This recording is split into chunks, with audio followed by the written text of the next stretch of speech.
Hi, and welcome back to Football Made Simple. Manchester City are champions of Europe following a tightly contested final with the Rodri goal deciding matters. The XG swung in Inter's favour with several close-range shots impossibly staying out. Pep changed up his tactics in this match, but what tactics did we see from both managers? Let's take a look, beginning with City on the ball. City's 3-2 shape in the build-up has been the focus of much conversation over the last 2 months, with Stones pushing up alongside Rodri, allowing City to form a midfield box that looked like this. However, if City had stuck to this shape, Inter's natural shape was perfect to counter City's tactics when they looked to make the most of their central overload, as the front two could sit in on the double pivot, whilst Barella and Çalhanoğlu could easily look after the men higher up in the half spaces, making it more of a 4 versus 4. In addition, where we've often seen Gundogan and De Bruyne push wide to create a lane for Haaland to potentially drop into, Brozovic would also be perfectly positioned to stop that. So Pep looked to switch his shape slightly, still sticking with the back three in the build-up, but now Rodri operated as a single pivot, and instead De Bruyne operated much wider left, Stones almost as an 8 on the right-hand side, and Gundogan was the attacking midfielder initially, although when De Bruyne went off injured, Foden then took up the central attacking midfield role, with Gundogan wide left. So, City played with a 3-4-3 diamond, somewhat reminiscent of Johan Cruyff. And that shape is exemplified here with the usual back three, but now, instead, Stones and De Bruyne are operating much wider, allowing them to have this diamond. The idea behind this may have been that with Inter looking to occupy the central regions and prevent any play through the middle third, which they did succeed in, Gundogan and Stones could operate in these wider regions, potentially being the outlets. However, Inter's defense was phenomenal throughout the final, and Barella and Çalhanoğlu were disciplined in closing down these men when needed. But as we'll see, City did have some solutions to this. Inter Milan should also be commended, as they were highly aggressive in this press, so we rarely saw this situation with Dzeko and Martinez just looking to sit deeper. Instead, Martinez often looked to press Akanji down the left-hand side, with Dzeko looking to press Diaz.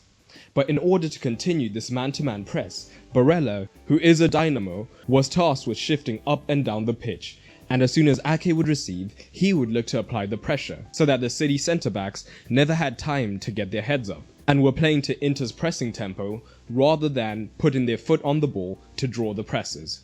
We see that exact scenario here with Dzeko and Martinez pressing. And initially Ake looks like he could be the free man, due to Barella being so deep. But as soon as the ball begins to come across, Barella has shifted perfectly so he can immediately apply pressure onto Nathan Ake. These shapes were not perfect, however, as oftentimes we would see Brozovic closing down Rodri, but he could stay deeper. But the main focus is when Ake received, it meant that Gundogan could be in this interesting position, in that space outside the midfield, because Barella was now higher rather than covering Gundogan's movements. So occasionally we did see Gundogan able to receive, turn and then drive up the pitch. But this was actually rare because once again, Inter Milan's defense was prepared. And by using the back three, they often had spare men in the defensive phase, and Darmian almost operated as a free centre-back at times, following his men much deeper on the pitch at will, meaning that Gundogan for the most part did not have the time to drive up the pitch, even when he did receive. So here's an example of that situation, with De Bruyne finding space because Barella was looking to press high. And as you can see, Darmian already has one eye on De Bruyne, ready to press him should he progress. But this situation still did leave a gap in the defensive phase though, with Grealish keeping Dumfries deeper and wider. And particularly when Foden came on, he was much more willing to exploit these gaps with runs from deep than De Bruyne was. So we did see him begin to receive the ball in interesting situations, particularly in the second half. So here we see just that. Ake draws Barella, Darmian on Gundogan who's dropping into that space, and keep an eye on De Bruyne from attacking midfield, who then makes a run into the vacated space via Haaland, and might have gotten into a dangerous situation. So what this would mean is that at times Inter Milan had to be more conservative, with Darmian looking to stay deeper and Barella being more dedicated to picking up the man in the midfield. This would not be too bad if the Inter front two was well set and could still prevent Ake pushing higher up the pitch. However, if they were caught central, the occasions where the wide centre-backs were able to progress past this first line were disastrous. as they allowed situations where there would begin to be an overload against Inter Milan. So this could either mean a midfielder being dragged across and the rest of the midfield having to react, and oftentimes it meant that Stones on the far side could then be free to receive. Alternatively, in rarer instances, it could be the wider centre-back who would be drawn, again creating that gap. And in fact, the goal shows shades of this.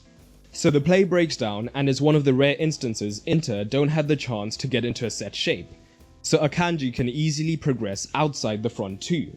What this now means, with the midfield not having the time to shift across, is that Bastoni is drawn higher, creating the space for Bernardo Silva to make the run and get on the end of it.